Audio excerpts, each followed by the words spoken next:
Hello, and welcome to What's Your Story? It's nice to have you joining us again today. I have a great guest. Her name is Krystle Hearley, and she's a confidence and dating coach who is dedicated to helping single women confidently find lasting love and nurture healthy relationships with themselves and with others. Her passion for helping women experience deep, unconditional love was born out of what she learned from her own dating experiences. Welcome, Krystle. Hi, Judy. Thank you so much for having me. Oh, I'm delighted to have you here. You're somewhere in upstate New York, huh? I am, and it is unusually sunny for a winter day, so super nice here.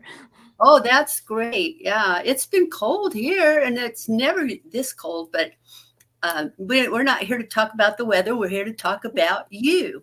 So, what was your journey leading up to this work you do now of helping women find their perfect love, their soulmates, and so on?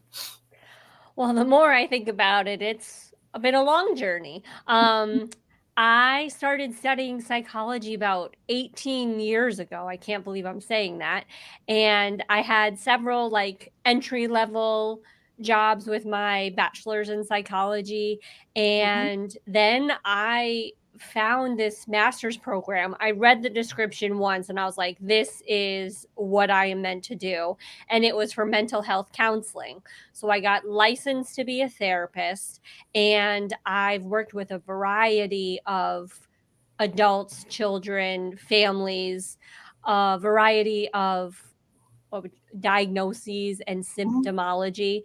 And then I realized, I became licensed so that I can do this for myself. And when I went into private practice, that's when I started noticing that a lot of women have gone through a similar dating journey as me. And it was also around the same time that I met my life partner, my now husband. And just in hindsight, looking back, I can see how much I wasn't aware of at the time that is clear to me now. And I want women to hear it sooner than I did, to connect the dots sooner than I did. Do you think that we just kind of sit and wait for somebody to ask us out and then we kind of take who we get rather than looking around and making a list of what we want and going after it?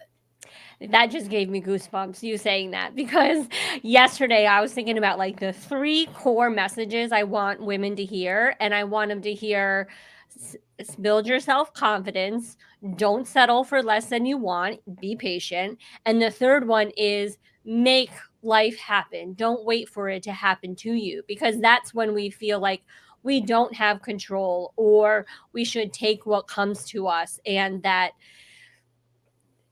it's less empowering from that approach you just mentioned.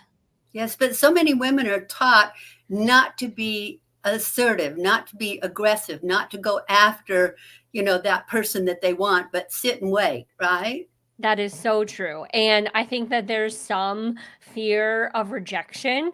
The more you practice being assertive, you're bound to have some situations that don't go as you had hoped, but what you learn is that you're going to be okay. You're going to get through it. And being assertive pays off way more than not speaking up. I think so. I think so. Now, you believe that self confidence and self awareness are important in a relationship. What's the importance of knowing who we are? So, when we're getting to know someone, we put our best foot forward, they put their best foot forward. And I think that self-awareness and self-confidence allows us to put our real foot forward sooner in the relationship.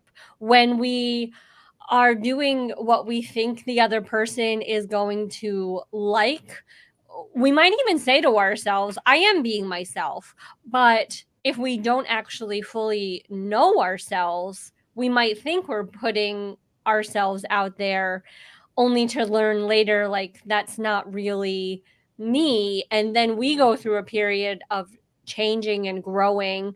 And then that person they go through it with us. Whereas the more we know ourselves during Mhm. dating, the more they get to see the real selves, and we're not going to change out of the blue, or we're not going to grow apart without the other person recognizing it. Does that make sense? Yes, it makes sense to me. It Okay. makes sense to me. But how do I become more self-aware or self-confident? Do you have any tips for me for that? The first thing that comes to mind is reflection. And that's hard to hear for the overthinkers out there. But there's a difference between overthinking and reflecting. Reflecting has a purpose, it has an endpoint. It's like, let me objectively look at how this went. And the reason I say reflection is because we naturally reflect on the negative. We can stay stuck on the negative or like repeat that in our heads. But when we make a conscious effort and decision to reflect in general, we start to reflect on positive experiences also. And we can remind ourselves, like, hey, actually, that didn't go so bad, or that went well, or this is what I learned, or that was uncomfortable and I still made it through. Like that reflecting on the positive, I think, is what can really boost that self-confidence. Hmm. Hmm. Now, you're a mental health coach. How does that fit in with being a dating and relationship coach? I think that a lot of coaches out there, tell me if I'm wrong, but the impression that I get is that they have tips and like strategies. And that's not what I'm about. I'm about exploring the client and pulling out the answers that are already inside of them, or helping them shift something that isn't really working for them. And I think I get that skill from counseling, because we're like a blank slate when you're a therapist. The person says what they want to say, whatever comes up in their head, whatever they're feeling, and then we ask pointed questions to help pull out new answers, or help them soften their black and white thinking and stuff like that.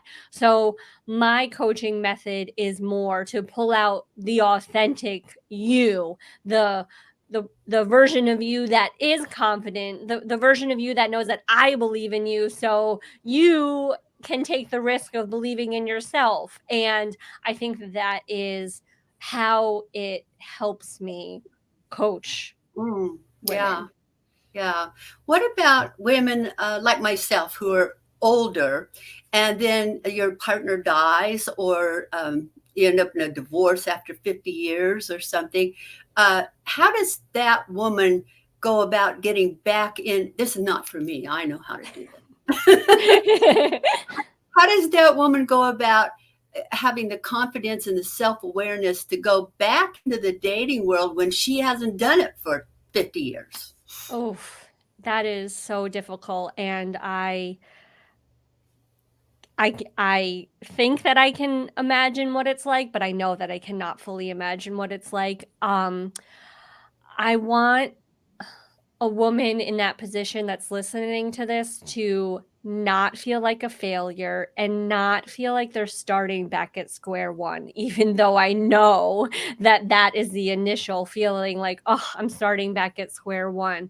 But you have learned so much from the relationship or relationships that you have been in, that you will be able to find someone that is compatible with you. Chemistry is kind of like, the natural attraction, like that's what makes you first interested in someone. But all the experience that you've gained on the compatibility side of things, and the communication, and the comfort, like you've experienced things that will make it, I think, easier to be like, hey, there it is again. I found it again. And you won't have to waste time through so many, you know, uh, I'm, enjoyable experiences. uncomfortable Yeah. experiences. Yeah, yeah. You know, I really appreciate what you said because you appear to be so much younger than you really are, and for people who are interested in dating, it might be uncomfortable to come to a woman as young as you are, but you know your business and you say it and you're confident in what you say, and I would feel comfortable coming to you. I would Thank feel you. very comfortable having you say, hey, you're doing this, or maybe you shouldn't do that, or maybe you should look around. But you don't really should people, do you? I do not. No.